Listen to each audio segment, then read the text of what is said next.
እዚ ቀለም ቋንቋዩ ዋናውን አገደስን ሓበሬታታት ትረኽብሉ ሚድያ ስለ ዝኾነ ሰብስክራይብ ብምግባር ቤተሰብ ኩኑ ናብ ሎሚ ዕለት ዘዳለናዮም ሓበሬታታት ክንሰግር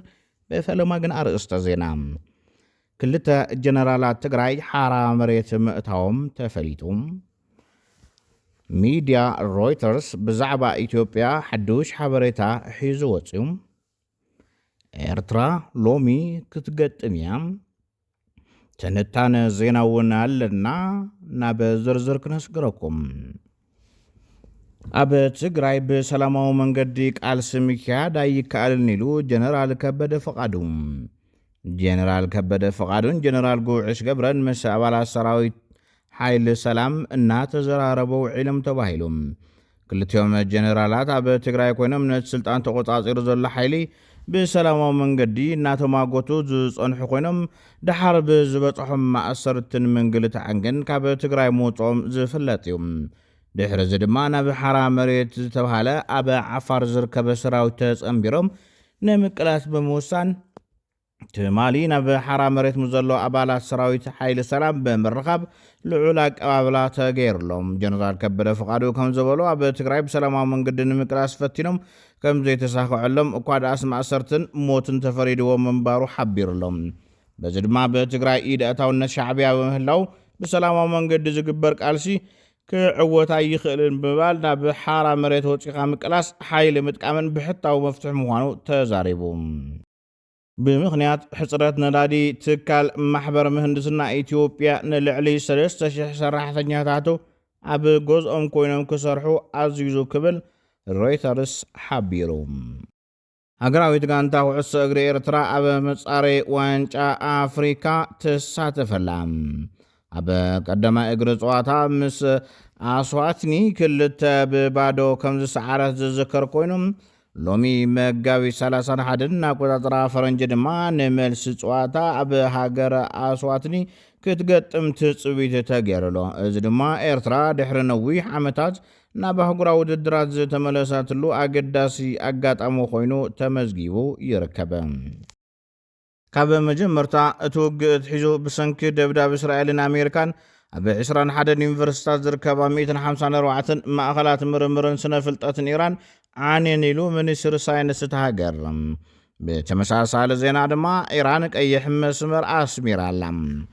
ኣብ ፓኪስታን እንገብሮ ድርድር የለን ምስ ኣሜሪካ እውን ቀጥታ ዘተ ኣይንገብርን ኢላላ ኢራን ቴህራን ብመንጎኝነት ፓኪስታን ኣብ ዝካየድ ናይ ሰላም ዘተ ከም ዘይትሳተፍ ዘፈለጠት ክትከውን ከላ ምስ ኣሜሪካ እውን ክሳብ ሕዚ ምንም ዓይነት ቀጥታዊ ድርድር ከም ዘይገበረት ኣፍሊጣ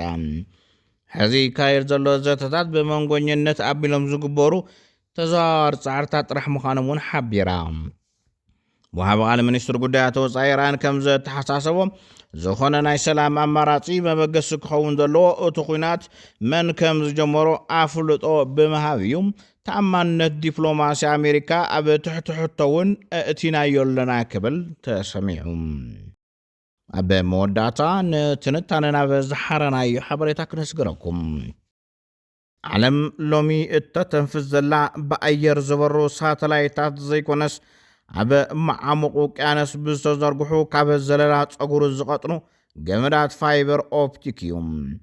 95 ሚእታዊት ናይ ዓለም ምስግጋር ገንዘብ ወታደራዊ ሓበሬታን ማሕበራዊ ምትእስሳርን በዚ ናይ ባሕሪ ዓብዪ ጎደና ይጓዓዙ ኣለዉ እዚ ዲጂታላዊ ሱርደምዚ ሎሚ ኣብ ጂኦፖለቲካዊ ቁማርን ኣብ ህልኽን ሓያላን ሃገራት ወዲቑ ይርከብ ክሳብ ሕዚ እውን ቀይሕ ባሕሪ ናይ ኣውሮፓን ኤስያን እንኮ ዲጂታላዊ መተሓላለፊ ነይሩ ብሰንኪ መጥቃዕቲ ሕቲ ዓበይቲ ትካላት ቴክኖሎጂ ከም በዓል ሜታን ጉግልን ኣማራፂ ንምድላይ ናብ ወሽመጥ ፋረስን ሆርሙዝን እኳ ተጠመታ ሕዘሎ ምስሓብ ኣሜሪካን እስራኤልን ኢራንን ግን ነዚ ኣማራፂ ማዕፆዚ ዓፂዎ ኣሎ ንስዕቡ ድማ 3 ቢልዮን ሰባት ንምትእሳር ተሓሲቡ ዝነበረ ዓብዪ ፕሮጀክት ኣፍሪካ ፔርልስ ብሰንኪ ስግኣት ኩናት ደው ኢሉ ኣሎ ገመዳት ካብ ምዝርጋሕ ሓሊፉ ዝተቋረፁ ንምፅጋን ዘይከኣለሎ ኖጎ ዞን ወይ እውን ዘይሕለፈሉ ዞባ ስለ ዝተፈጠረ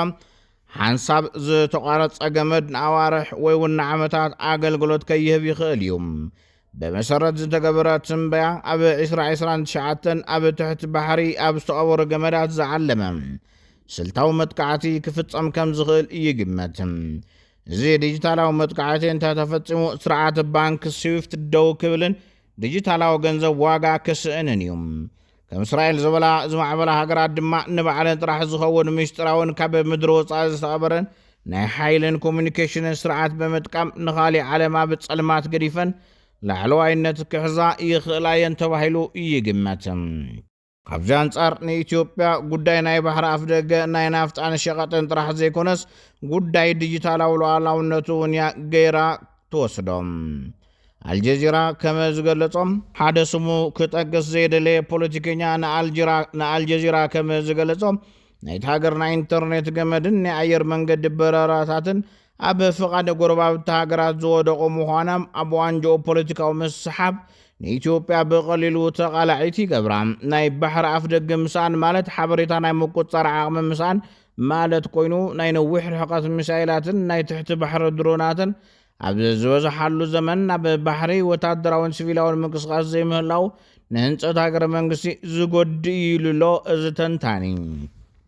انت تقصل دما ازي بچبوط حبريتاتن بمصنعتي عالم لخاو تكانات تكنولوجين زتدغفيو نابنتون مصنعتي ناي بحري عالم لخاو كارتان وحز داتان تيلي جيوغرافي ريسيرش كمون ICPC زتبال عالم لخاو كوميتي مكلخال جمدات كموكسي كتقصو يخول يوم يللوم كبرات تخطاتل تنان الساعة حزنا يوم الزيناتات نظم تخطاتلكم يوم السل نيرم سلام